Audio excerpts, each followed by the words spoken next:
Coucou les filles, alors on se retrouve pour cette vidéo qui est dédiée à mon matériel pour la Fimo. Donc voilà, on commence avec l'indispensable, pas de Fimo. Donc là je pense que j'en ai à peu près une quarantaine. Voilà. Donc la Fimo existe en trois sortes. Donc la Fimo classique, soft et effect. Donc la Fimo classique est un peu moins facile à modeler que la soft et la effect. Voilà.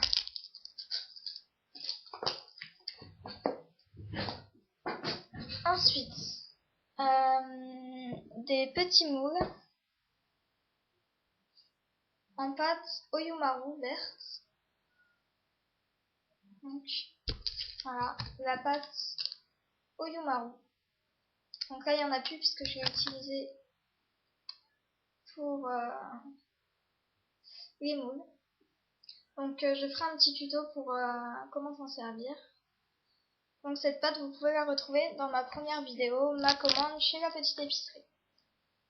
Ensuite, pour tout ce qui est découpe, un scalpel. Donc une lame assez pointue. Voilà, avec des lames de rechange. Donc ce scalpel je l'ai trouvé dans une boîte à outils. Et pour celles qui n'en ont pas, on peut en trouver dans les boutiques de loisirs créatifs. Donc toujours pour ce qui est découpe, une lame de cutter. Donc c'est quand même plus pratique d'avoir le scalpel, mais bon, ça peut toujours servir. Pour ce qui est découpe aussi, deux petits ustensiles comme ça. Bon, ceux-là je m'en sers plus beaucoup vu que j'ai tout ce qui est cutter et scalpel. Donc voilà, c'est quand même moins pratique que ce qui... Enfin, ça coupe moins que le scalpel ou la lame de cutter. Ensuite, pour graver, j'ai des petits outils que j'ai trouvés dans une boîte à outils aussi. Voilà, ça ressemble à ça, il y en a de toutes les tailles. Fin, pas fin, donc il y en a des plats. Et il y en a des pointus, donc je m'en sers pour graver. Voilà. Et le plein. Voilà. Ensuite, un petit pistolet à Fimo.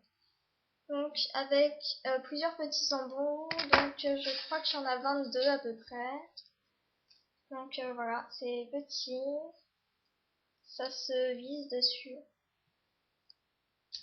Donc voilà, ça sert à faire des... Alors moi je m'en sers pour faire les cupcakes. Donc avec le trèfle comme ça.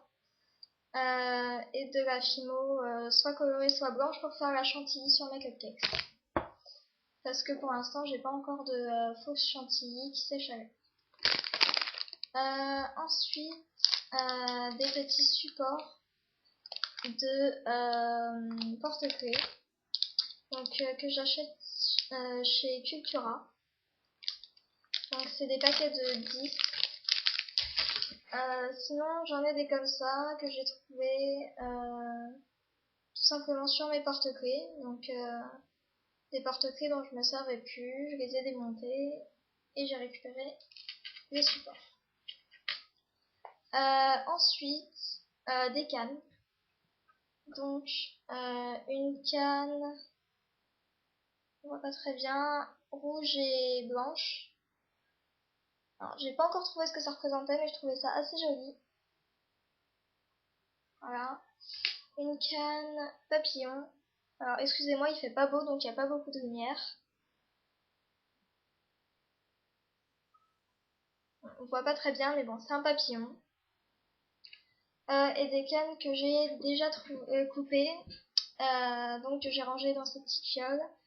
Donc la canne rose que vous pouvez trouver aussi dans ma première vidéo, et ces deux-là également dans ma première vidéo, donc fleurs rouges et pétales. Donc ils sont rangés dans des petites fioles comme celle-ci, donc une petite et une grande. Donc j'en ai 10 grandes et 3 petites. Donc voilà, on peut mettre des gourmandises dedans pour l'attacher en pendentif. Les petites, on peut s'en servir comme boucle d'oreille, bien que ce soit un petit peu grand, je trouve. Mais bon, ça peut toujours servir soit de pendentif, soit de boucle d'oreille. Ensuite, du vernis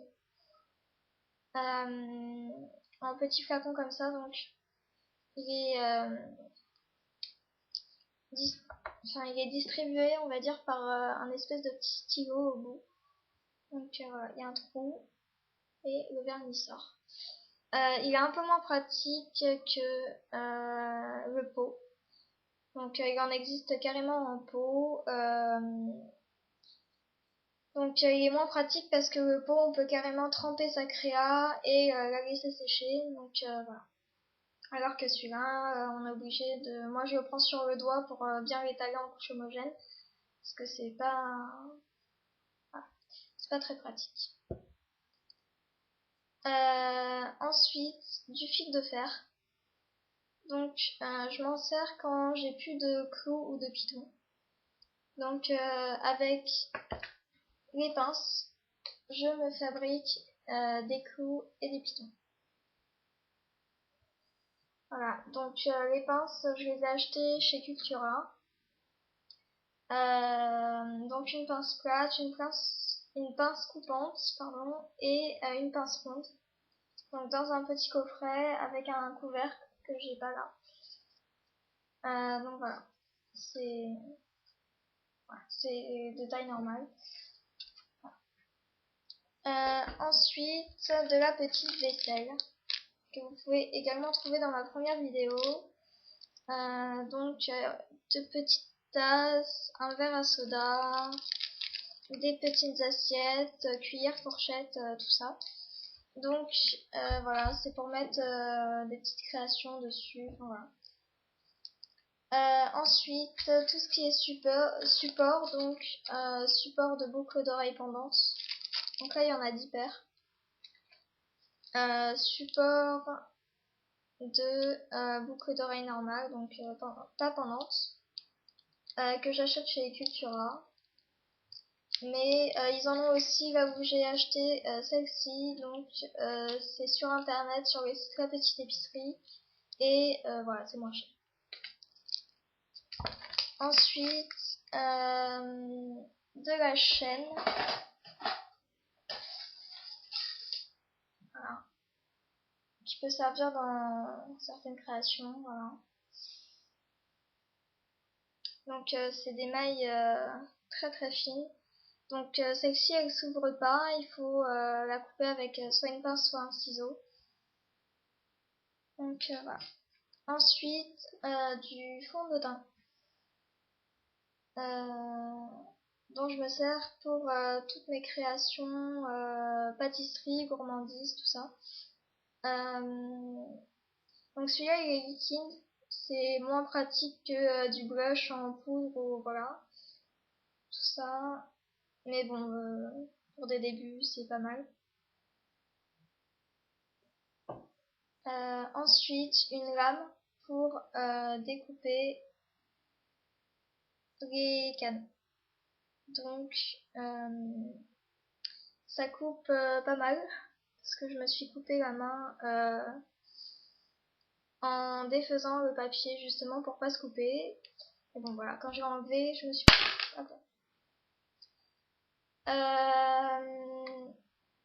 Ensuite, des supports de broche. Donc, j'en ai 3.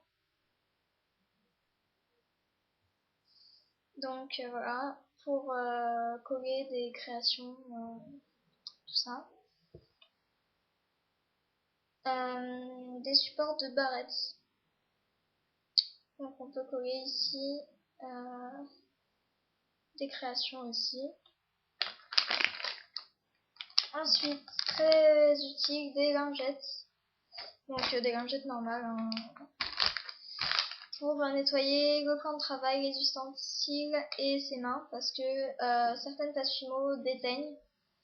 Donc quand on passe à une couleur plus claire, vaut mieux se laver les mains avec ça. Ensuite, une machine à pâtes avec réglage. Donc je sais que certaines vont acheter des machines spéciales pâtes Fimo de la marque Fimo qui coûtent quand même assez cher. Voilà, moi c'est pas le cas. J'ai acheté une machine à pâtes tagliatelle, lasagne et tout. C'est moins cher et c'est exactement pareil en fait. Enfin moi pour le peu que je m'en sers, ça va très bien. Donc celles qui veulent acheter des machines à pâtes Fimo, libre à elles d'en acheter. Mais bon, moi j'ai acheté une machine à pâtes dont je ne me sers que pour la Fimo. Parce que ça reste des produits chimiques, donc il ne faut pas s'en servir pour la nourriture en même temps. Ensuite, un petit rangement. Donc, 3 tiroirs.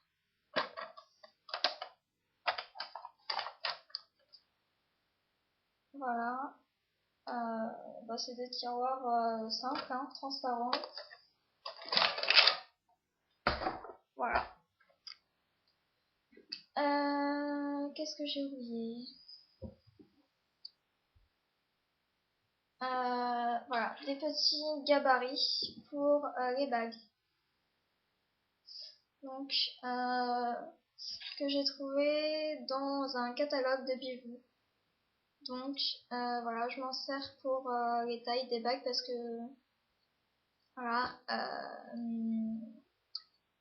avant, je n'avais pas de support de bague. Là, j'en ai commandé sur internet, donc ils sont en cours. Donc je faisais les bagues directement avec la pâte Fimo. Donc je prenais la taille sur le gabarit. Voilà. Après je retirais la pâte Fimo et je faisais plus. Donc c'est plus pratique d'avoir des supports de bagues, hein, on s'embête moins avec. Et voilà, c'est réglable, c'est plus pratique. Donc voilà, c'est la fin de cette vidéo. J'espère qu'elle vous aura plu. Pour tout ce qui est questions, informations sur mes ustensiles, les magasins où je les achète, ou des demandes de vidéos, vous me les mettez en commentaire, je lirai, j'essaierai de faire les vidéos, de répondre aux questions. Ciao!